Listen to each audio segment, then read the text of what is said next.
Hi hello welcome to my channel. ಯಾರೆಲ್ಲ ಭಾಗ 1ರಿಂದ ಭಾಗ 4ರ ತನಕ ನೋಡಿಲ್ಲ, ಈ ಕೂಡಲೇ ನೋಡಿ, ತುಂಬ ಇಂಟ್ರೆಸ್ಟಿಂಗ್ ಆಗಿದೆ. ನಿನ್ನ ಪ್ರೀತಿಗೆ ಮನಸೋತೆ ಭಾಗ 5. Rashmi baby pink colour sari ಉಟ್ಟು ಮುದ್ದು ಮುದ್ದಾಗಿ ಕಾಣುತ್ತಿದ್ದಳು. ಪ್ರೀತಮ್ ರಶ್ಮಿಳನ್ನು ಕೂಗುತ್ತಾ ಬಂದ. ಅವಳನ್ನು ನೋಡಿ ಮಾತೇ ಹೊರಡಲಿಲ್ಲ ಪ್ರೀತಮ್ಗೆ. ಪ್ರೀತಮ್ ರವರೇ, ಎಲ್ಲಿದ್ದೀರಾ? ಆಗ್ಲಿಂದನೂ ಕರೀತಾ ಇದ್ದೀನಿ. ಏನು ವಿಷಯ? ಯಾಕೆ ನನ್ನ ಕರೆದಿದ್ದು? ರಶ್ಮಿಳನ್ನು ನೋಡುತ್ತಾ ಪ್ರೀತಮ್ಗೆ ತಾನು ಬಂದಿದ್ದ ವಿಷಯ ಕೂಡ ಮರೆತು ಹೋಯಿತು. ಅದು ಏನಿಲ್ಲ, ಸುಮ್ಮನೆ ಕರೆದೆ ಎಂದು ಪೆಚ್ಚು ಪೆಚ್ಚಾಗಿ ನಗುತ್ತಾ ಹೋದನು. ಇವರಿಗೆ ಏನಾಯ್ತಪ್ಪ? ಇತ್ತೀಚೆಗೆ ಇವರು ತುಂಬ ಚೇಂಜ್ ಆಗಿದ್ದಾರೆ ಎಂದುಕೊಂಡಳು. ಓಹ್, ಈ ಹುಡುಗಿರು ಯಾಕೆ ಸಾರಿ ಉಡ್ತಾರೇನೋ, ನಮ್ಮನ್ನು ನಾವು ಸಂಭಾಳಿಸೋಕೆ ಆಗಲ್ಲ. ಅದಕ್ಕೆ ಯೋಗರಾಜ್ ಭಟ್ರು ಬರೆದಿದ್ದು ಅನಿಸುತ್ತೆ. ಸೀರೆಯಲ್ಲಿ ಹುಡುಗಿಯರ ನೋಡಲೇಬಾರದು, ನಿಲ್ಲಲ್ಲ ಟೆಂಪರೇಚರು ಅಂತ. ಹಲೋ ಸೂರ್ಯ ಚಂದು, ಬನ್ನಿ ಒಳಗೆ. ಹಾಯ್ ಪ್ರೀತಮ್, ಹೇಗಿದ್ದೀರಾ? ನಿಮ್ಮ ಮುಖದಲ್ಲಿ ತುಂಬ ಖುಷಿ ಕಾಣುತ್ತಿದೆ. ಏನು ಸಮಾಚಾರ? ಸೂರ್ಯರವರು ಕಣ್ಣೊಡೆದು ಕೇಳಿದರು.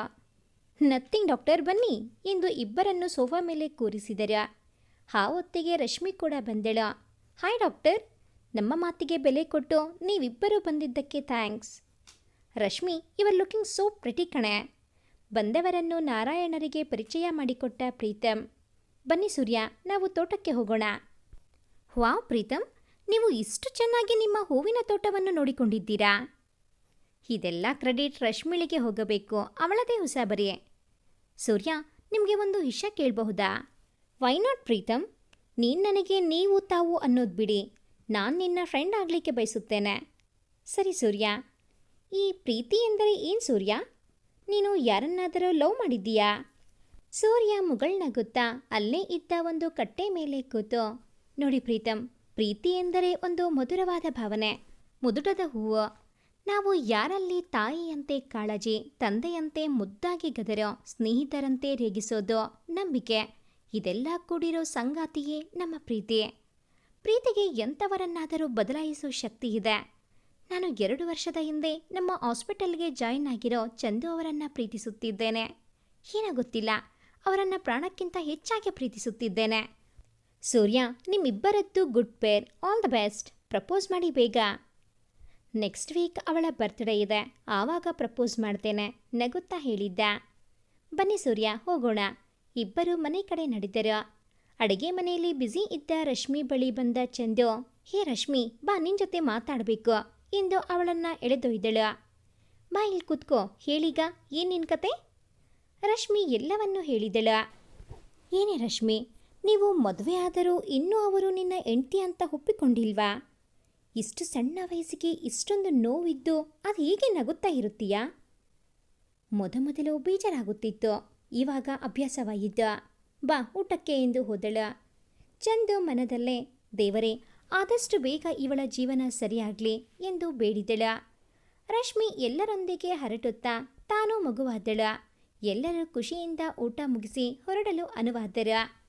ಸೂರ್ಯ ಪ್ರೀತಮ್ ಬಳಿ ಬಂದು, ಪ್ರೀತಮ್, ನಿನಗೆ ಒಂದು ಸುಂದರವಾದ ಜೀವನ ಇದೆ, ಪ್ರೀತಿ ಇದೆ, ಅದನ್ನು ಅನುಭವಿಸು, ಕಡೆಗಣಿಸಬೇಡ, ಎಲ್ಲರನ್ನ ಪ್ರೀತಿ ಮಾಡು. ರಶ್ಮಿ ತುಂಬ ಒಳ್ಳೆ ಹುಡುಗಿ, ಅವಳನ್ನು ಪ್ರೀತಿಸು, ಗೌರವಿಸು, ಆದರೆ ನೋವಿಸಬೇಡ. ನಾನು ಹೇಳಿದ್ದು ನಿನಗೆ ಅರ್ಥವಾಗಿದೆ ಅನಿಸುತ್ತೆ. ಪ್ರೀತಮ್ ಸುಮ್ಮನೆ ತಲೆ ಆಡಿಸಿ ಅವರನ್ನು ಬೀಳ್ಕೊಟ್ಟನು. ರಾತ್ರಿ ಮಲಗಿದ್ದಾಗೂ ಸೂರ್ಯ ಮಾತೆ ತಲೆಯಲ್ಲಿ ಗುಣುಗುತ್ತಿತ್ತು. ಎದ್ದು ಕೂತು, ನನಗೆ ಏನಾಗುತ್ತಿದೆ? ನಾನೇನಾದರೂ ರಶ್ಮಿಳನ್ನು ಪ್ರೀತಿಸುತ್ತಿದ್ದೀನಾ? ಪ್ರೀತಿ ಅಂದರೆ ಇದೇನಾ? ಸಣ್ಣದಾಗಿ ಮುಗಳ್ನಕ್ಕ. ತನ್ನ ಪೂರ್ಣ ಪ್ರಮಾಣದ ಪ್ರೀತಿ ಅವನಿಗೆ ಅರಿವಾಗಿತ್ತು. ರಶ್ಮಿಳನ್ನೇ ನೋಡುತ್ತಾ ಮಲಗಿದ. ಬೆಳಗ್ಗೆ ಪ್ರೀತಮ್ ಎದ್ದಾಗ ಮನೆಯಲ್ಲಿ ಏನೋ ಮಕ್ಕಳ ಕಲರವ ಕೇಳುತ್ತಿತ್ತು. ಎದ್ದು ಕೆಳಗಡೆ ಬಂದಾಗ 3-4 ಮಕ್ಕಳು ರಶ್ಮಿ ಸುತ್ತಮುತ್ತ ಸುಳಿಯುತ್ತಿದ್ದರು. ಶಾರದಮ್ಮ, ಯಾರೀ ಮಕ್ಕಳು ಎಂದ ಪ್ರೀತಮ್ ಮಾತಿಗೆ, ಇವರು ರಶ್ಮಿ ಪಕ್ಕದ ಮನೆಯಲ್ಲಿ ಇರೋ ಮಕ್ಕಳಂತೆ, ತುಂಬ ಹಚ್ಚಿಕೊಂಡಿದ್ದರು ಇವಳನ್ನ, ಅದಕ್ಕೆ ಅವರ ತಂದೆ ಇವರನ್ನ ಬೆಳಗ್ಗೆನೆ ತಂದು ಬಿಟ್ಟಿದ್ದಾರೆ. ಸರಿ ಎಂದು ತಿಂಡಿ ಮುಗಿಸಿ ಸೋಫಾ ಮೇಲೆ ಬಂದು ಕೂತ. ರಶ್ಮಿ ಅವರಿಗೆ ಕತೆ ಹೇಳುತ್ತಾ ನಗುತ್ತಾ ಮಕ್ಕಳೊಂದಿಗೆ ತಾನು ಮಗುವಾಗಿದ್ದಳು. ಅವಳ ನಗು ನೋಡುತ್ತಾ ಪ್ರೀತಮ್ ಪಟಪಟ ಮಿಟುಕಿಸುವ ಅವಳ ಕಣ್ಣು ನೋಡುತ್ತಾ ಕಳೆದು ಹೋದ. ಗಾಳಿಗೆ ಹಾರುತ್ತಿರುವ ಆ ಕೂದಲು, ಪದೇ ಪದೇ ಕಿವಿ ಬಳಿ ಸರಿಸುವ ಆ ಮುಂಗರಳು ನೋಡುತ್ತಾ ಕಳೆದು ಹೋದ ಪ್ರೀತಮ್. ಅರರೆ ಅವಳ ನಗುವ ನೋಡೇ ಮರೆತೆ ಜಗುವ. ಹಗಲು ಕನಸು ಮುಗಿಸಿ ಸಂಜೆ ವೇಳೆ ಸಿಗುವ ಗುಣುಗುತ್ತಿದ್ದ ಪ್ರೀತಮ್. ನೀನು ನನ್ನ ತಾಯಿಯ ಹಾಗೆ ಕಾಳಜಿ ಮಾಡುತ್ತೀಯ, ತಂದೆ ಹಾಗೆ ಮುತ್ತಾಗಿ ಗದರುತ್ತೀಯ, ಸ್ನೇಹಿತರ ಹಾಗೆ ಸಲಹುತ್ತೀಯ. ನನ್ನನ್ನು ಹೀಗೆ ಚೇಂಜ್ ಮಾಡಿಬಿಟ್ಟೆ ಅಲ್ವೇ ಹುಡುಗಿ. ನನ್ನ ಬಾಯಲ್ಲೂ ಲವ್ ಸಾಂಗ್ ಹೇಳಿಸಿಬಿಟ್ಟೆ. ನೋಡೀಗ ನನ್ನ ಬುದ್ಧಿಗಿಂತ ನನ್ನ ಮನಸ್ಸೇ ಗೆದ್ದು ಬಿಟ್ಟಿತು. ಚಿಕ್ಕ ವಯಸ್ಸಿನಿಂದ ನಾನು ಪ್ರೀತಿಸೋರೆಲ್ಲರೂ ಬಿಟ್ಟು ಹೋಗುತ್ತಾರೆ ಅನ್ನೋ ನಂಬಿಕೆಯಿಂದ ನಾನು ಎಲ್ಲರ ಜೊತೆ ಬೆರೆಯೋದೇ ಬಿಟ್ಟೆ. ಆದರೆ ನಿನ್ನ ನೋಡಿದ ಮೊದಲ ದಿನದಿಂದಾನೇ ನನಗೆ ಅರಿವಿಲ್ಲದೆ ನನ್ನ ಎದೆಬಡಿತ ಜಾಸ್ತಿ ಆಗಿತ್ತು. ನೀನೊಂದು ಮಾಯೆ ಕಣೆ. ಆದರೆ ಯಾರನ್ನೂ ನಂಬದ ನಾನು ನನ್ನ ಮನಸ್ಸಿನ ಮಾತಿಗಿಂತ ಬುದ್ಧಿ ಮಾತೇ ಜಾಸ್ತಿ ಕೇಳಿದೆ. ಅದಕ್ಕೆ ನಿನಗೆ ತುಂಬ ನೋವು ಕೊಟ್ಟೆ, ನಿಂದಿಸಿದೆ. ಈಗ ಆ ನೋವಿಗೆ ನನ್ನ ಪ್ರೀತಿ ಔಷಧಿ ಹಚ್ಚಿ ನಿನ್ನ ಕಣ್ಣಲ್ಲಿ ಒಂದು ಹನಿ ನೀರು ಹಾಕಿಸಲ್ಲ. ಆದರೂ ಎಂದೂ ನನ್ನ ಬಿಟ್ಟು ಹೋಗಬೇಡ. ಈ ಹೃದಯ ಮೊದಲೇ ತುಂಬ ಪೆಟ್ಟು ತಿಂದಿದೆ. ಇನ್ನೊಂದು ಪೆಟ್ಟು ಬಿದ್ದರೆ ಅದು ನನ್ನ ಸಾವೇ. ಪ್ಲೀಸ್ ಚಿನ್ನಿ, ನನ್ನ ಪ್ರೀತಿನ ಒಪ್ಪಿಕೊಳ್ಳುತ್ತೀಯಾ ಅಲ್ವಾ? ಚಿನ್ನಿ, ನೀನು ಮಗುನೇ ಕಣೆ. ಯಾವುದೋ ಲೋಕದಲ್ಲಿ ಇರುವ ಪ್ರೀತಮ್ನನ್ನು ನಾರಾಯಣರು ಎಚ್ಚರಿಸಿದರು. ಏನ್ ಮೊಮ್ಮಗನೇ, ನಾನು ಆಗ್ಲಿಂದ ಕರೆಯುತ್ತಿದ್ದೇನೆ, ನೀನು ಯಾವ ಲೋಕದಲ್ಲಿ ಇದೆಯಪ್ಪ ನಗುತ್ತಾ? ಏನಿಲ್ಲ ನಾರಾ, ನನಗೆ ಕೆಲಸ ಇದೆ, ನಾನು ಹೋಗಬೇಕೆಂದು ಹೋಗೇ ಬಿಟ್ಟನ. ನನ್ನ ಮೊಮ್ಮಗ ಮುಖದಲ್ಲಿ ಖುಷಿ ಹೀಗೆ ಇರಲಿ, ಅವನ ಜೀವನ ಚೆನ್ನಾಗಿರಲಿ ಎಂದು ಹಾರೈಸಿದರ. ರಶ್ಮಿ ರೂಮಿನತ್ತ ಬಂದಳು. ಅಲ್ಲಿ ತನ್ನ ಮೊಬೈಲ್ ನೋಡಿ ಏನನಿಸಿತೋ ಸೀದಾ ನಾರಾಯಣರ ಜೊತೆ ಏನೋ ಗುಟ್ಟಾಗಿ ಮಾತಾಡುತ್ತಿದ್ದಳ. ನಾರಾಯಣರು ಅದಕ್ಕೆ ವಿರೋಧ ವ್ಯಕ್ತಪಡಿಸುತ್ತಿದ್ದರು. ಆದರೂ ಅವರಿಗೆ ಸಮಾಧಾನ ಮಾಡಿ ತನ್ನ ಕಾರ್ಯ ಮುಂದುವರಿಸಿದಳ. ಇನ್ನೂ ಏನು ಕಾದಿದೆಯೋ ಏನೋ ಈ ಹುಡುಗಿಗೆ. ಮೊದಲೇ ಅವನಿಗೆ ಮುಂಗೋಪ. ರಾತ್ರಿ 11 ಗಂಟೆ ರಶ್ಮಿ ರೂಮಿನ ಕಡೆ ಬರದೇ ಇದ್ದದ್ದನ್ನು ನೋಡಿ ಪ್ರೀತಮ್ ತಾನು ನಿದ್ದೆಗೆ ಜಾರಿದ. ಪ್ರೀತಮ್, ಪ್ರೀತಮ್ ಎಂದು ಯಾರೋ ಕೂಗಿದ ಸದ್ದಿಗೆ ಎಚ್ಚರನಾದ ಪ್ರೀತಮ್. ಯಾರಪ್ಪ ಇಷ್ಟೊತ್ತಲ್ಲಿ ಕರೆಯೋದು? ಪಕ್ಕದಲ್ಲಿ ನೋಡಿದ. ರಶ್ಮಿ ಇನ್ನೂ ಮಲಗಿಲ್ವಾ? ಗಂಟೆ 12 ಆಯಿತು. ಮತ್ತೆ ಕರೆದ ಸದ್ದಿಗೆ ಇದು ರಶ್ಮಿರವರ ಧ್ವನಿ ಅಲ್ವಾ? ಯಾಕೆ ಹೀಗೆ ಗಾಬರಿಯಿಂದ ಕರೆಯುತ್ತಿದ್ದಾರೆ? ಅವನು ಬೆದರಿದ. ದಡಬಡಿಸಿ ಕೆಳಗೆ ನಡೆದನ. ರಶ್ಮಿ, ರಶ್ಮಿ ಎಂದು ಕೂಗುತ್ತಾ ಹಾಲ್ಗೆ ಬಂದೆನು. ಹಾಲ್ ಲೈಟೆಲ್ಲ ಆಫ್ ಆಗಿತ್ತು. ಮನ ಏನೇನೋ ಅಶುಭ ನುಡಿಯುತ್ತಿತ್ತು. ಇದ್ದಕ್ಕಿದ್ದ ಹಾಗೆ ಲೈಟ್ ಆನ್ ಆಯಿತು. ಬಲೂನ್ ಹೊಡೆದ ಸದ್ದು. ಬೆಚ್ಚಿದ ಪ್ರೀತಮ್. ಹ್ಯಾಪಿ ಬರ್ಡೇ ಎಂದು ಕೂಗುತ್ತಾ ಅಡಗಿ ಕೂತವರು ಆಚೆ ಬಂದರು. ಸೂರ್ಯ, ನಾರಾಯಣ, ಚಂದು, ಶಾರದಮ್ಮ, ರಶ್ಮಿ. ಆ ರೂಮ್ ತುಂಬ ಲೈಟಿಂಗ್ ಅರೇಂಜ್ ಆಗಿತ್ತು. ರೂಮ್ ತುಂಬ ಬಣ್ಣ ಬಣ್ಣದ ಬಲೂನ್ ತುಂಬಿತ್ತು. ಪ್ರೀತಮ್ ಬುಸುಗುಡುತ್ತಿದ್ದ. ತನಗೆ ತಿಳಿಯದೆ ಇಷ್ಟೊಂದು ತಯಾರಿ ಮಾಡಿಕೊಂಡಿದ್ದೀರಾ? ರಶ್ಮಿ ಅವನ ಕೈ ಹಿಡಿದು ಅವನಿಗಾಗಿ ತರಿಸಿದ್ದ ಅವನ ಭಾವಚಿತ್ರ ಇರೋ ಕೇಕ್ ತೋರಿಸಿ, ಪ್ರೀತಮ್ ಕೇಕ್ ಕಟ್ ಮಾಡಿ ಬನ್ನಿ ಎಂದಾಗ ಅವನ ಕಣ್ಣು ಕೆಂಪಗಾಗಿತ್ತು. ಕೈ ಬಿಡು ರಶ್ಮಿ. ರಶ್ಮಿ ತಕ್ಷಣ ಕೈ ಬಿಟ್ಟಳು. ಇದೆಲ್ಲ ಅರೇಂಜ್ಮೆಂಟ್ಸ್ ನಿಂದೇನಾ? ಹೌದು ಪ್ರೀತಮ್, ನಿಮಗೆ ಸರ್ಪ್ರೈಸ್ ಇರಲಿ ಅಂತ. ತುಂಬ ಖುಷಿಯಿಂದ ನುಡಿದಳು. ಪ್ರೀತಮ್ ಅವಳಿಗೆ 2 ಕೆನ್ನೆಗೆ ಬಾರಿಸಿದನು. ನಿಂತಲ್ಲೇ ನಲಗಿ ಹೋದಳು ರಶ್ಮಿ. ಬಂದವರೆಲ್ಲ ಮೂಕ ಪ್ರೇಕ್ಷಕರು. ನಾರಾಯಣರಿಗೆ ಇದರ ಅರಿವಿತ್ತು. ನಿನಗೆ ನಾನು ಕೊಟ್ಟ ಸಲಿಗೆನೇ ಜಾಸ್ತಿ ಆಯಿತು ಅಲ್ವಾ? ನಿನಗೆ ಇದೆಲ್ಲ ಮಾಡೋದಕ್ಕೆ ಯಾರು ಹೇಳಿದರೋ? ನಿನಗೆ ಹೇಳಿದ್ದು ಅರ್ಥ ಆಗಿಲ್ವಾ? ನನ್ನ ವಿಷಯಕ್ಕೆ ತಲೆ ಹಾಕಬೇಡ ಅಂತ. ಲುಕ್, ಇದೆಲ್ಲ ನನಗೆ ಇಷ್ಟ ಆಗೋದಿಲ್ಲ. ಇನ್ನು ಮುಂದೆ ರಿಪೀಟ್ ಆದರೆ. ತನ್ನ ಬೆರಳು ತೋರಿಸಿ ಬಿರಬಿರನೆ ರೂಮಿಗೆ ನಡೆದ. ತನ್ನ ಕೋಪದ ಕೈಗೆ ಬುದ್ಧಿ ಕೊಟ್ಟಿದ್ದ. ರಶ್ಮಿ ರೋಧಿಸುತ್ತಿದ್ದಳು. ಸಣ್ಣದಾಗಿ ಆಸೆ ಹುಟ್ಟಿದ ಮನಸ್ಸಿಗೆ ಯಾರೋ ಬೆಂಕಿ ಇಟ್ಟ ಹಾಗೆ ಆಗಿತ್ತು. ಬಂದವರು ಅವಳಿಗೆ ಸಮಾಧಾನ ಮಾಡಿ ನಡೆದರು. ರಶ್ಮಿ ರೂಮಿಗೆ ಹೋದಾಗ ಪ್ರೀತಮ್ ಮಲಗಿದ್ದ. ಅವನ ಮುಖ ಕೂಡ ನೋಡದೆ ಬಾತ್ರೂಮ್ಗೆ ಹೋಗಿ ಶವರ್ ಕೆಳಗೆ ಕೂತು ಹತ್ತು ಪೂರ್ತಿ ನೆನೆದು ಬಟ್ಟೆ ಬದಲಾಯಿಸಿ ನೆಲದ ಮೇಲೆ ಮಲಗಿದಳು. ಬೆಳಗ್ಗೆ ಎದ್ದಾಗ ಪ್ರೀತಮ್ ಇರಲಿಲ್ಲ. ಅವಳ ಕೆನ್ನೆ ಇನ್ನೂ ಕೆಂಪಗಾಗಿದ್ದ. ಶಾರದಮ್ಮ ಬಳಿ ಬಂದು, ಶಾರದಮ್ಮ, ಪ್ರೀತಮ್ ಅವರು ಎಲ್ಲಿ ಎಂದಾಗ, ಅದಿವತ್ತು ಅವರು ಬರೋದು ಸಂಜೆನೆ. ಬನ್ನಿ ರಶ್ಮಿಯಮ್ಮ, ನಿಮ್ಮ ಕೆನ್ನೆಗೆ ಆಯಿಂಟ್ಮೆಂಟ್ ಹಚ್ತೀನಿ. ಯಾಕೆ ಶಾರದಮ್ಮ ಅವರಿಗೆ? ಗೊತ್ತಿಲ್ಲ ರಶ್ಮಿಯಮ್ಮ, ನಾನು ಮನೆಗೆ ಬಂದಾಗಿಂದ ಅವರು ಹುಟ್ಟಿದ ಹಬ್ಬ ದಿನ ಹೀಗೆ ಆಡ್ತಾರೆ. ಸರಿ. ರಶ್ಮಿ ಹೋಗಿ ನಾರಾಯಣರ ಬಳಿ ಪ್ರೀತಮ್ ಎಲ್ಲಿ ಎಂದು ಕೇಳಿದಳ. ಅವಳ ಕೆನ್ನೆ ಸವರುತ್ತಾ, ಸಾರಿ ಕಣಮ್ಮ, ನಿನ್ನೆ ನಿನಗೆ ಎಲ್ಲ ಹೇಳಬೇಕಿತ್ತು, ಆದರೂ ನಾನು ಏನೂ ಹೇಳಿಲ್ಲ. ಅಂಥದ್ದೇನು ತಾತ ಎಂದಳ. ತನ್ನ ಹುಟ್ಟಿದ ದಿನ ದ್ವೇಷಿಸೋ ಪ್ರೀತಮ್ ಆ ದಿನ ಏನಾಗಿರಬಹುದು? ನಾರಾಯಣರು ಜಾರುತ್ತಿದ್ದ ಕಣ್ಣೀರು ಒರೆಸುತ್ತಾ, ಹಿಂದೆ ಅವನ ತಂದೆ ತಾಯಿ ಕಳೆದುಕೊಂಡ ದಿನ. ಅವನಿಗೆ 5 ವರ್ಷ ಇರುವಾಗ ಅಂದು ಅವನ ಹುಟ್ಟುಹಬ್ಬದ ಸಂಭ್ರಮ. ನಮ್ಮ ಕುಟುಂಬದಲ್ಲಿ ಯಾರ ಹುಟ್ಟಿದ ದಿನ ಇರಲಿ ಅವರನ್ನು ಕವನೂರು ದುರ್ಗಾ ಪರಮೇಶ್ವರಿ ದೇವಾಲಯಕ್ಕೆ ಕರೆದುಕೊಂಡು ಹೋಗುತ್ತಾರೆ. ಅದು ನಮ್ಮ ಮನೆ ದೇವರು. ಪ್ರೀತಮ್ನನ್ನ ಕೂಡ ಅಲ್ಲಿಗೆ ಪ್ರತಿ ವರ್ಷ ಕರೆದುಕೊಂಡು ಹೋಗುತ್ತಿದ್ದರು. ಈ ವರ್ಷ ದೇವರಾಜ್ ತುಂಬ ಕೆಲಸ ಇದೆ, ಡ್ರೈವರ್ಗೆ ಹೇಳುತ್ತೀನಿ, ಚೈತ್ರ ನೀನು ಪ್ರೀತಮ್ ಹೋಗಿ ಬನ್ನಿ ಎಂದೆನು. ಆದರೆ ಹಠಮಾರಿ ಪುಟ್ಟ ಪ್ರೀತಮ್ ನನ್ನ ಮಗನನ್ನು ಬಿಡಲೇ ಇಲ್ಲ. ಅವನನ್ನು ಒಪ್ಪಿಸಿಯೇ ಬಿಟ್ಟ. ಅಂದು ಅವರು ಕವನೂರು ಹೋಗೋ ದಾರಿಯಲ್ಲೇ ಸಾವನ್ನಪ್ಪಿದ್ದು. ಇಂದು ಅವನು ಅವನಿಗೆ ತುಂಬ ಶಿಕ್ಷಿಸಿಕೊಳ್ಳುತ್ತಾನೆ. ಈ ಘಟನೆ ನಡೆದ ನಂತರ ಪ್ರೀತಮ್ ಯಾವತ್ತೂ ಅವನು ತನ್ನ ಹುಟ್ಟುಹಬ್ಬ ಆಚರಿಸಿಕೊಳ್ಳಲ್ಲ. ಈ ದಿನ ಬಂತೆಂದರೆ ಅವನು ತುಂಬ ಮೌನಿ, ತನಗೆ ತಾನು ಹಿಂಸಿಸಿಕೊಳ್ಳುತ್ತಾನೆ. ಅವನ ತಲೆ ತುಂಬ ತನ್ನ ತಂದೆ ತಾಯಿಯ ಸಾವಿಗೆ ನಾನೇ ಕಾರಣ ಎಂಬುವುದು ತಲೆಯಲ್ಲಿ ಕೂತುಬಿಟ್ಟಿದೆ. ಅವರಿಗೆ ನಾನು ಮತ್ತೆ ನೋವು ಕೊಟ್ಟೆ ಅಲ್ವಾ ತಾತ? ಇಲ್ಲಮ್ಮ, ಇದರಲ್ಲಿ ನಿನ್ನ ತಪ್ಪು ಏನೂ ಇಲ್ಲ.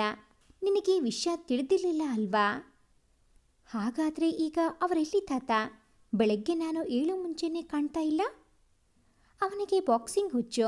ಈ ದಿನ ತನ್ನ ಮನಸ್ಸಿಗೆ ತೃಪ್ತಿ ಆಗೋವರೆಗೂ ಏಟು ತಿಂದು ಬಾಕ್ಸಿಂಗ್ ಆಡುತ್ತಾನೆ. ಅವನ ನೋವು ನೋಡೋಕೆ ನಾನಿನ್ನೂ ಬದುಕಿದ್ದೀನಿ ಅನಿಸಿಬಿಡುತ್ತದೆ ಎಂದು ಬಿಕ್ಕಿದರು. ರಶ್ಮಿ ಅವರನ್ನು ಸಮಾಧಾನ ಮಾಡಿ ತನ್ನ ರೂಮಿಗೆ ಹೋದಳ. ಇಷ್ಟೊಂದು ನೋವು ಇದೆಯಾ ಇವರಿಗೆ? ದೇವರೇ, ಅವರಿಗೂ ಏನೂ ಆಗದೇ ಇರಲಿ ಎಂದು ಚಡಪಡಿಸುತ್ತಿದ್ದಳ.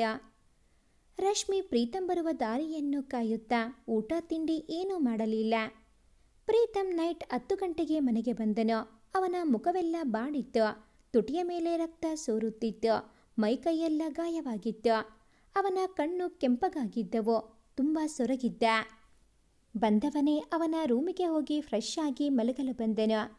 ಆಗ ರಶ್ಮಿ, ಪ್ರೀತಮ್ ಊಟ ತರ್ತೀನಿ, ಇಲ್ಲೇ ಇರಿ ಎಂದಾಗ, ನನಗೆ ಹಸಿವಿಲ್ಲ, ನನ್ನ ಡಿಸ್ಟರ್ಬ್ ಮಾಡಬೇಡ ಎಂದು ಬೆಡ್ ಮೇಲೆ ಉರುಳಿದನು. ರಶ್ಮಿ ಸ್ವಲ್ಪ ಸಮಯದ ನಂತರ ಅವನು ಮಲಗಿದ ಮೇಲೆ ಅವನ ಎದುರಿಗೆ ಕೂತು ನೋವಿನಿಂದ ನರಳುತ್ತಿದ್ದವನಿಗೆ ಬಿಸಿ ನೀರಿನಿಂದ ಶಾಖ ನೀಡುತ್ತಿದ್ದಳ. ಅವಳ ಕಣ್ಣೀರು ಅವನು ಹಾಕಿದ್ದ ಬನಿಯಂತೋಯುತ್ತಿತ್ತು. ನಿಧಾನವಾಗಿ ಕಣ್ಣು ಬಿಟ್ಟ ಪ್ರೀತಮ್ ರಶ್ಮಿ ಮುಖವನ್ನೊಮ್ಮೆ ನೋಡಿದ. ನಿನ್ನೆ ತಾನು ಹೊಡೆದ ಏಟಿನಿಂದ ಮುಖದ ಬಾವು ಇಳಿದಿರಲಿಲ್ಲ, ಕೆನ್ನೆ ಇನ್ನೂ ಕೆಂಪಗಾಗಿತ್ತು.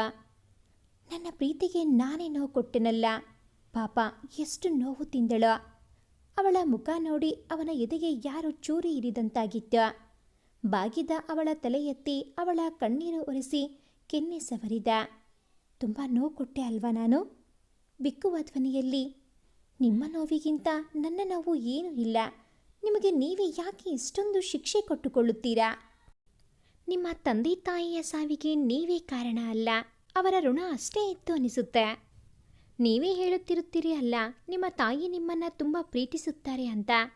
ನಿನಗೆ ಸ್ವಲ್ಪ ನೋವಾದರೂ ಸಹಿಸಲ್ಲ ಅಂತ. ಮತ್ತೆ ನಿಮಗೆ ನೀವೇ ನೋವು ಕೊಟ್ಟಿಕೊಂಡರೆ ನಿಮ್ಮ ತಂದೆ ತಾಯಿಯ ಆತ್ಮಕ್ಕೆ ಶಾಂತಿ ಇರುತ್ತಾ? ನೀವೇ ಯೋಚಿಸಿ. ತಲೆಯಾಡಿಸಿ ಇಲ್ಲ ಎಂದ. ಮತ್ತೆ ಅದಕ್ಕೆ ನೀವು ಖುಷಿ ಖುಷಿಯಿಂದ ಇದ್ದರೆ ನಿಮ್ಮ ತಂದೆ ತಾಯಿ ಆತ್ಮಕ್ಕೆ ಶಾಂತಿ ಇರುತ್ತೆ, ಯೋಚಿಸಿ ಎಂದು ತಾನು ಮಲಗಿದಳ.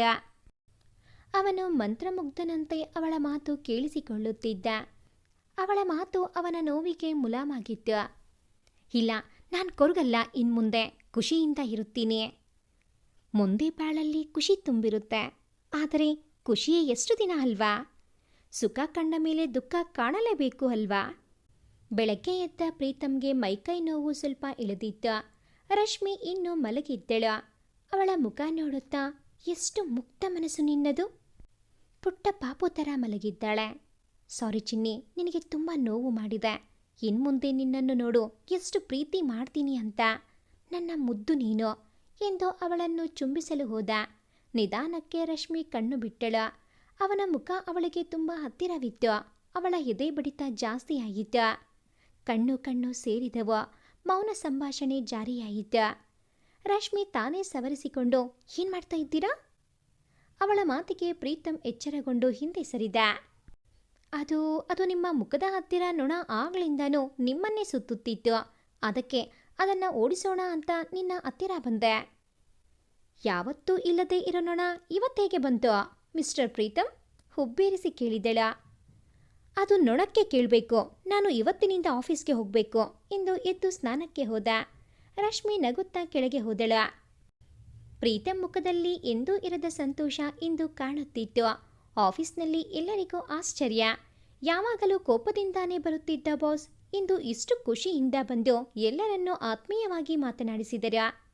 ಪ್ರೀತಮ್ ಅವನ ಚೇಂಬರ್ಗೆ ಹೋದ. ತನ್ನ PA ನರೇಂದ್ರನನ್ನು ಕರೆದು, ನರೇಂದ್ರ, ನನ್ನ ಪರ್ಮಿಷನ್ ಇಲ್ಲದೆ ನನ್ನ ಚೇಂಬರ್ಗೆ ಯಾರನ್ನು ಬಿಡಬೇಡಿ, ನನ್ನ ಡಿಸ್ಟರ್ಬ್ ಮಾಡಬೇಡಿ. ಪ್ರೀತಮ್ ಇಂಟರ್ನ್ಯಾಷನಲ್ ಪ್ರಾಜೆಕ್ಟ್ ಮುಗಿಸೋದ್ರಲ್ಲಿ ಬ್ಯುಸಿ ಇದ್ದ. ಇಷ್ಟು ದಿನ ಬಾಕಿ ಇದ್ದ ಪೆಂಡಿಂಗ್ ವರ್ಕ್ ಮುಗಿಸುತ್ತಿದ್ದ. ತನ್ನ PAಯನ್ನು ಕರೆದು, ನರೇಂದ್ರ, 5 ಸ್ಟಾರ್ ಹೋಟೆಲ್ನಿಂದ ಸ್ಟಾಪ್ ಎಲ್ಲರಿಗೂ ಅವರಿಗೆ ಏನು ಬೇಕೋ ಆರ್ಡರ್ ಮಾಡಿ, ಮನಿ ನಾನು ಪೇ ಮಾಡ್ತೀನಿ. ಸರ್, ಇವತ್ತು ಏನು ಸ್ಪೆಷಲ್ ಸರ್? ಇವತ್ತು ನನಗೆ ತುಂಬ ಸ್ಪೆಷಲ್ ಡೇ. ನಾನಿವತ್ತು ತುಂಬ ಖುಷಿಯಲ್ಲಿದ್ದೀನಿ. ನರೇಂದ್ರ ನಗುತ್ತಾ ಓಕೆ ಸರ್ ಎಂದ. ಎಲ್ಲರೂ ಅವರಿಗೆ ಇಷ್ಟವಾದ ಫುಡ್ ಆರ್ಡರ್ ಮಾಡಿದರು. ಮಧ್ಯಾಹ್ನದೊತ್ತಿಗೆ ಸ್ವಲ್ಪ ಫ್ರೀ ಆದ ಪ್ರೀತಮ್ ತನ್ನ ಚೇಂಬರಲ್ಲಿ ರಶ್ಮಿಳ ನೆನಪಿನಲ್ಲಿ ಕಳೆದು ಹೋಗಿದ್ದ.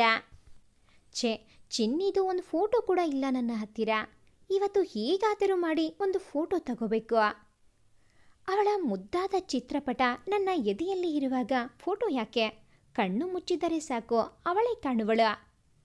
ಪ್ರೀತಮ್ ಕಣ್ಣು ಮುಚ್ಚಿ ತನ್ನ ಚೇರ್ಗೆ ಹೊರಗೆ ಕೂತನು. ಎಷ್ಟೊತ್ತು ಹಾಗೆ ಕೂತಿದ್ದನು. ಹರೀಶ್ ರವರು ಬಂದು ಭುಜ ತಟ್ಟಿ ಎಬ್ಬಿಸಿದರು. ಏನಳಿಮಯ್ಯ, ಯಾರದೋ ಯೋಚನೆಯಲ್ಲಿ ಕಳೆದು ಹೋಗಿದ್ದೀಯಾ? ಆಗ್ಲಿಂದಾನು ಕರೆಯುತ್ತಿದ್ದೇನೆ.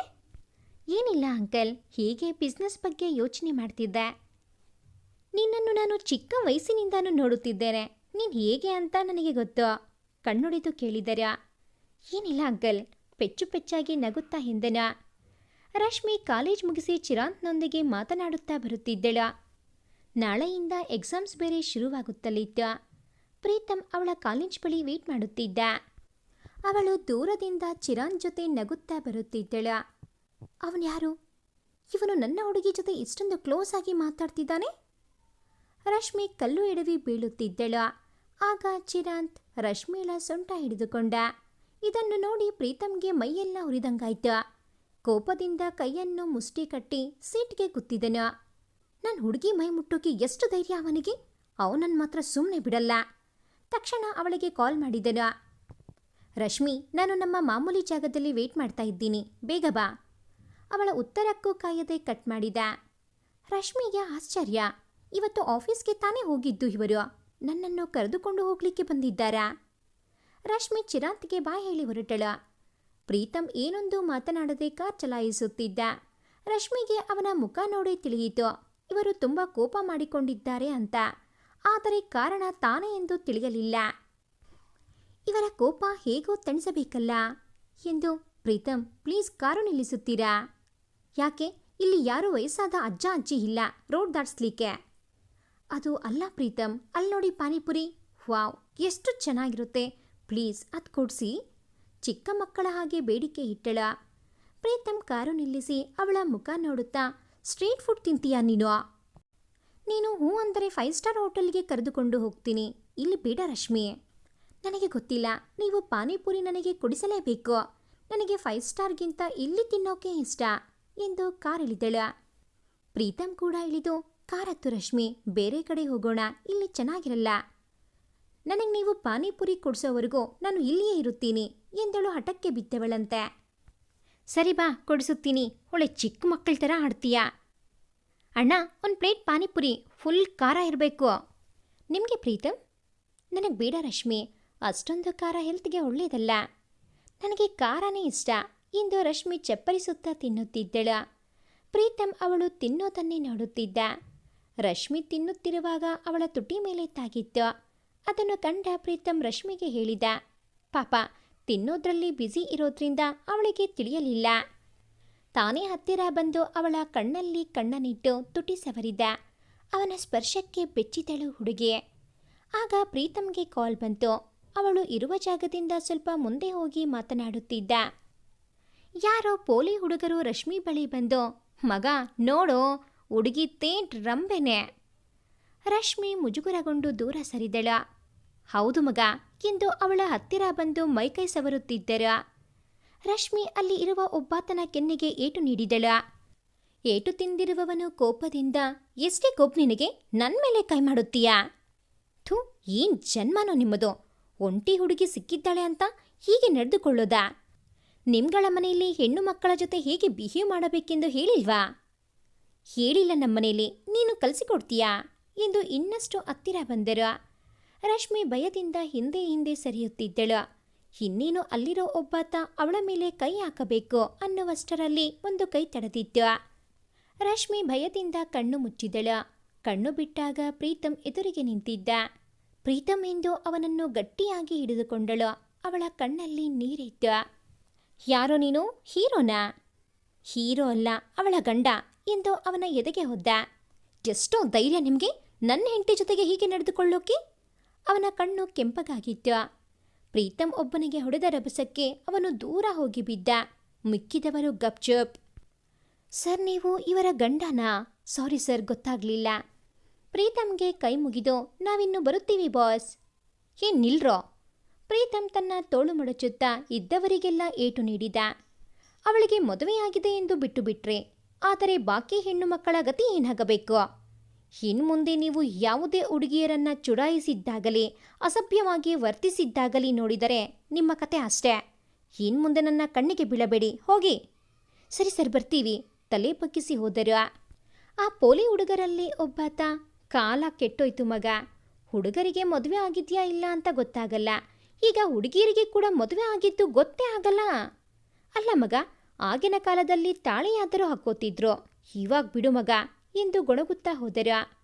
ಆ ಮಾತು ರಶ್ಮಿ ಪ್ರೀತಮ್ ಕಿವಿಗೆ ಸ್ಪಷ್ಟವಾಗಿ ಬಿತ್ತು. ಇಬ್ಬರು ಮುಖ ಮುಖ ನೋಡಿಕೊಂಡು ಕಾರೇರಿದರು. ಕಾರಿನಲ್ಲೂ ಕೂಡ ಪ್ರೀತಮ್ ರಶ್ಮಿ ಮಾತನಾಡಲಿಲ್ಲ. ಪ್ರೀತಮ್ಗೆ ಪಾಪಪ್ರಜ್ಞೆ ಕಾಡುತ್ತಿತ್ತು. ಮದುವೆಯ ಹಿಂದಿನ ದಿನದ ಮಾತು ನೆನಪಾಯಿತು ಅವನಿಗೆ. ರಶ್ಮಿಳನ್ನು ತನ್ನ ರೂಮಿಗೆ ಕರೆಸಿದ. ನೋಡು ಮಿಸ್ ರಶ್ಮಿ, ನೀವು ನನ್ನನ್ನು ಶ್ರೀಮಂತ ಸುಂದರ ಅಂತ ಮದುವೆಯಾಗಿರಬಹುದು, ಆದರೆ ನಿಮಗೆ ಶ್ರೀಮಂತಿಕೆ ಸಿಗುತ್ತದೆ ಹೊರತು ನಾನಲ್ಲ. ನನ್ನ ಪ್ರೀತಿ ಸಿಗಲ್ಲ. ನನಗೆ ಈ ಮದುವೆ ಕಮಿಟ್ಮೆಂಟ್ ಎಲ್ಲ ಇಷ್ಟ ಆಗಲ್ಲ. ನಾನು ಲೈಫ್ ಲಾಂಗ್ ಹಿಂಗೆ ಇರುತ್ತೀನಿ ಅಷ್ಟೇ. ಇಷ್ಟು ಹೇಳಿದ ಮೇಲೂ ನಿನಗೆ ಮದುವೆ ಒಪ್ಪಿಗೆನಾ? ನಾನು ಒಪ್ಪಿದ್ದೀನಿ, ಖಂಡಿತವಾಗಿ ಹೇಳಿದಳು. ನನ್ನದೊಂದು ಕಂಡೀಷನ್ ಇದೆ, ಅದಕ್ಕೆ ನೀನು ಒಪ್ಪಿದರೆ ಮಾತ್ರ ಮದುವೆ. ಸರಿ, ನೀವು ಏನೇ ಕಂಡೀಷನ್ ಹೇಳಿದರೋ ನನ್ನ ಒಪ್ಪಿಗೆ ಇದೆ. ನಾನು ನಿನ್ನ ಎಲ್ಲೂ ನನ್ನ ಹೆಂಡತಿ ಎಂದು ಒಪ್ಪಿಕೊಳ್ಳೋದಿಲ್ಲ. ನೀನು ಎಂದು ನಿನ್ನ ಸ್ನೇಹಿತರ ಬಳಿ ಕಾಲೇಜಿನಲ್ಲಿ ನೀನು ಮದುವೆ ಆದರೂ ಆಗದೇ ಇರೋ ಥರ ಇರಬೇಕು. ಎಂದು ನನ್ನನ್ನು ಗಂಡ ಎಂದು ಪರಿಚಯ ಮಾಡ್ಕೋಬಾರ್ದು. ನಿನ್ನಂಥ ಹುಡುಗಿ ನನ್ನ ಟೇಸ್ಟ್ಗೆ ಸೆಟ್ ಆಗಲ್ಲ ಯಾವತ್ತೂ. ಅಷ್ಟೆಲ್ಲ ಹೇಳುತ್ತಿದ್ದರೂ ರಶ್ಮಿ ಮಾತ್ರ ಎಲ್ಲದಕ್ಕೂ ತಲೆಯಾಡಿಸುತ್ತಿದ್ದಳು. ಮುಖದಲ್ಲಿ ನಿರ್ಲಿಪ್ತ ಭಾವನೆ. ಪ್ರೀತಮ್ಗೆ ಮಾತ್ರ ಕಾರಣ ತಿಳಿದಿರಲಿಲ್ಲ. ತನ್ನ ನೆನಪಿನಾಳದಿಂದ ಹೊರಬಂದ ಪ್ರೀತಮ್ ಮನೆ ತಲುಪಿದ. ರಶ್ಮಿ ನಾಳೆ ಎಕ್ಸಾಮ್ ಇರೋದರಿಂದ ಓದುವುದರಲ್ಲಿ ನಿರತಳಾದಳು. ಪ್ರೀತಮ್ಗೆ ಅದೇ ಯೋಚನೆ. ಇಲ್ಲ, ಇದಕ್ಕೊಂದು ಪರಿಹಾರ ಹುಡುಕಬೇಕು. ಆದಷ್ಟು ಬೇಗ ಚಿನ್ನಿ, ನನ್ನ ಪ್ರೀತಿನ ನಿನ್ನ ಬಳಿ ಹೇಳಿಕೊಳ್ಳುತ್ತೇನೆ. ನಿನ್ನ ಮನಸಾರೆ ನನ್ನವಳನ್ನಾಗಿ ಮಾಡಿಕೊಳ್ಳುತ್ತೇನೆ ಎಂದು ಮುದ್ದಾದ ನಗೆ ಬೀರಿದ. ಪ್ರೀತಮ್ ಅಷ್ಟು ಹೇಳಿದ ಮೇಲೆಯೋ ರಶ್ಮಿ ಪ್ರೀತಮ್ನನ್ನು ಮದುವೆಯಾಗಲು ಕಾರಣವೇನು? ಇಷ್ಟಕ್ಕೂ ಪ್ರೀತಮ್ ತನ್ನ ಪ್ರೀತಿಯನ್ನು ರಶ್ಮಿಳ ಬಳಿ ಹೇಳುತ್ತಾನಾ? ಇವರಿಬ್ಬರೂ ಒಂದಾಗುತ್ತಾರಾ? ಕಾಯ್ದು ನಿರೀಕ್ಷಿಸಿ. ಭಾಗ 6 ಮುಂದುವರಿಯುತ್ತದೆ. ಭಾಗ 6ರ ನೋಟಿಫಿಕೇಷನ್ಸ್ ನಿಮಗೆ ಬರಬೇಕು ಅಂತ ಅಂದರೆ ಈ ಕೂಡಲೇ ಈ ಚಾನಲ್ಗೆ ಸಬ್ಸ್ಕ್ರೈಬ್ ಆಗಿ. ಹಾಗೆಯೇ ಈ ಒಂದು ಕತೆ ನಿಮಗೆ ಇಷ್ಟ ಆಗಿದ್ದಲ್ಲಿ ಪ್ಲೀಸ್ ಲೈಕ್ ಮಾಡಿ, ಶೇರ್ ಮಾಡಿ, ಹಾಗೆಯೇ ಕಾಮೆಂಟ್ ಮಾಡೋದನ್ನು ಮರಿಬೇಡಿ. Thanks for watching this video.